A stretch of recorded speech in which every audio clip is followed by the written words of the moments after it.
Perkenalkan, sebelumnya nama saya Dara Ambudulima. Saya mahasiswi dari Universitas Tanjung Pura, jurusan Teknik Sipil angkatan 2016. Pada kesempatan kali ini, sebelumnya saya berterima kasih kepada dosen pengajar saya, Ibu Riani Pratiwi STMT. Terima kasih untuk tugas yang diberikan. Dan saat ini, pada vlog ini saya akan menjelaskan tentang analisa risiko dari identifikasi risiko khususnya untuk proyek pembangunan. Nah, di sini sebelumnya kita terlebih dahulu harus mengetahui pengertian dari risiko itu sendiri, karena kita akan membahas tentang analisa risiko. Saya akan menjelaskan apa itu pengertian risiko. Risiko dalam konteks proyek dapat didefinisikan sebagai suatu penjabaran terhadap konsekuensi yang tidak menguntungkan secara finansial maupun fisik sebagai hasil dari keputusan yang diambil atau akibat kondisi lingkungan di lokasi suatu kejadian. Nah, di sini lokasi yang dimaksud yaitu tempat diberlangsungkannya suatu proyek yang dilakukan dalam suatu kegiatan itu.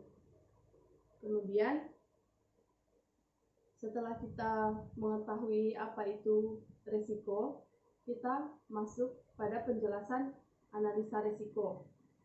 Nah, di sini pengertian analisa risiko yaitu proses mengenali informasi atau deskripsi lebih dalam terhadap risiko yang telah diidentifikasi. Nah, di sini risiko yang telah diidentifikasi ini yaitu merupakan poin-poin dari risiko-risiko yang kemungkinan akan terjadi di dalam suatu kegiatan proyek tersebut. Nah, dalam analisa risiko di sini ada beberapa yang kita analisa. Contohnya yang pertama itu sumber daya manusia. Nah, di sini dalam analisa risiko sumber daya manusia, kita dapat menganalisa khusus untuk sumber dayanya sendiri, yaitu seperti orang-orang yang terkait dalam kegiatan proses berlangsungnya proyek tersebut.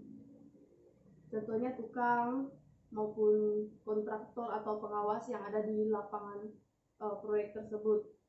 Nah, untuk risiko dalam sumber daya manusia ini yaitu yang pertama seperti kita menganalisa terjadinya kecelakaan atau tenaga kerja yang tidak sesuai dengan persyaratan kompetensinya. Nah, di sini lebih terkhusus kepada tenaga kerja yang kita akan pergunakan untuk kegiatan berlangsungnya suatu proyek tersebut. Jadi di sini kita lebih ke kerjasama tim yang dalam bekerja dalam proyek tersebut. Kemudian selanjutnya yaitu dalam peralatan. Nah, di dalam berlangsungnya kegiatan proyek, analisa risiko juga dapat terjadi khususnya di dalam bidang peralatan. Contohnya yaitu kekurangmampuan dalam membuat alternatif harga alat antara sewa, leasing, dan pembelian peralatan. Nah, di sini kita perlu menganalisa risiko seperti yang sudah saya sampaikan tadi.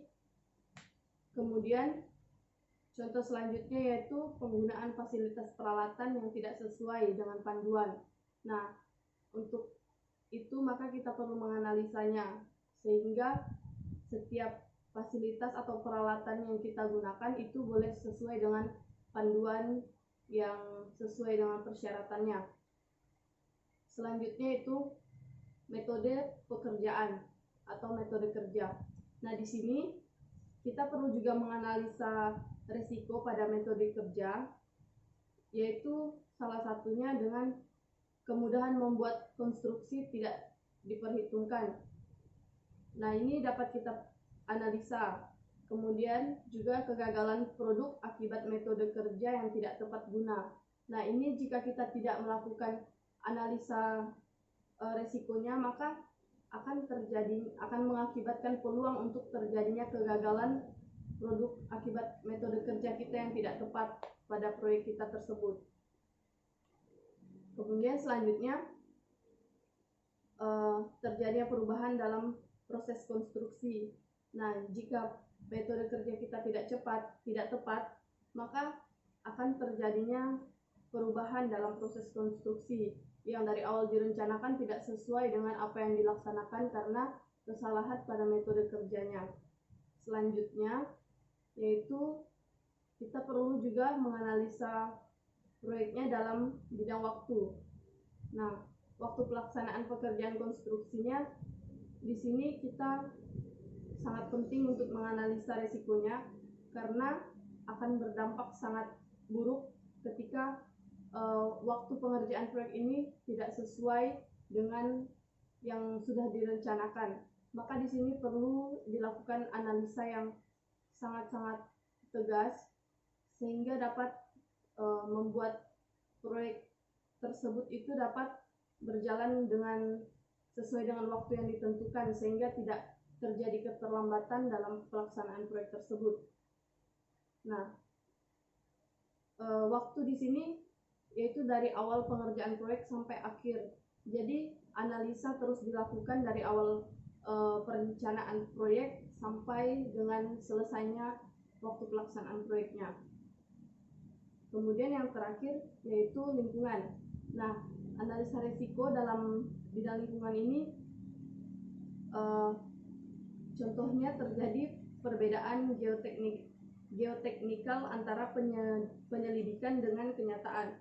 Nah, di sini kita perlu menganalisa lingkungan itu untuk tujuan proyek yang akan dibangun karena sangat akan mempengaruhi suatu proyek tersebut, baik dalam yang telah disampaikan di sini yaitu perbedaan geoteknikalnya. Maka akan sangat berdampak buruk ketika geoteknikalnya berbeda dengan apa yang sebenarnya terjadi di lapangan. Kemudian selanjutnya ada biaya perkara di pengadilan akibat komplain dari masyarakat. Nah, jadi kita harus menganalisa terlebih dahulu bagaimana lingkungan di suatu proyek yang akan kita laksanakan ini sehingga tidak menjadi masalah untuk orang-orang di sekitarnya. Nah, sekian dari penjelasan saya mengenai analisa risiko dari beberapa indikasi risiko yang telah saya sampaikan, khususnya dalam pembangunan. Biarlah penjelasan ini boleh menjadi penjelasan yang berguna dan bermanfaat untuk kita semua. Sebelumnya saya mohon maaf jika ada kesalahan atau ketidaktepatan dalam penjelasan ini. Terima kasih.